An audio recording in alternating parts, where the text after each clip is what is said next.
Chaos theory. Have you heard about the butterfly effect?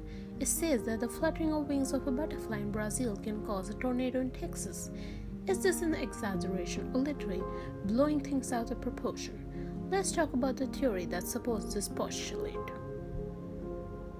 Essentially, chaos theory states that when the present determines the future but the proximate present does not approximately determine the future. So, what does this mean?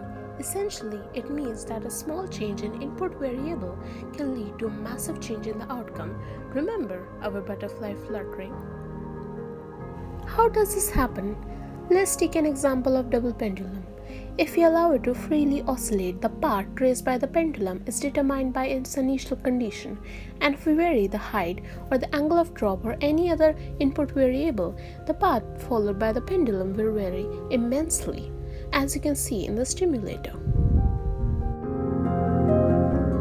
This phenomena was recorded by Edward Lorenz in 1961 while he was performing a simple weather simulation on his computer. To make the process shorter, he rounded off the numbers to the nearest thousands and expected a slightly different result, but the prediction turned out to be completely different than it should be. Lorenz's discovery gave its name to Lorentz attractor, showed that every detailed atmospheric modeling cannot in general make precise long-term weather predictions. The studies on chaos theory have continued to yield more precise results on the outcome, but the exact change in the outcome is a multivariable scenario is still uncertain.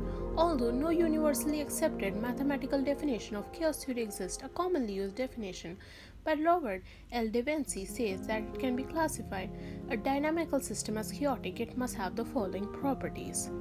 It should be sensitive to initial condition, topologically transitive, and have dense periodic orbits. In fact, many mathematical models have been developed to predict the outcome using chaos theory, like Jack's system, infinite dimensional maps, and many more. So, where do we apply these models? Although chaos theory was born from observing weather patterns, it has become applicable to a variety of other situations. It is possible that economic models can also be improved through an application of chaos theory, but predicting the health of an economic system and what factors influence it most is an extremely complex task. Traffic forecasting may benefit from application of chaos theory. Better predictions of what traffic will occur would allow measures to be taken to disperse it before it would have occurred. Combining chaos theory principle with other few methods has led to more accurate short-term prediction model. The applications are numerous and they continue to evolve.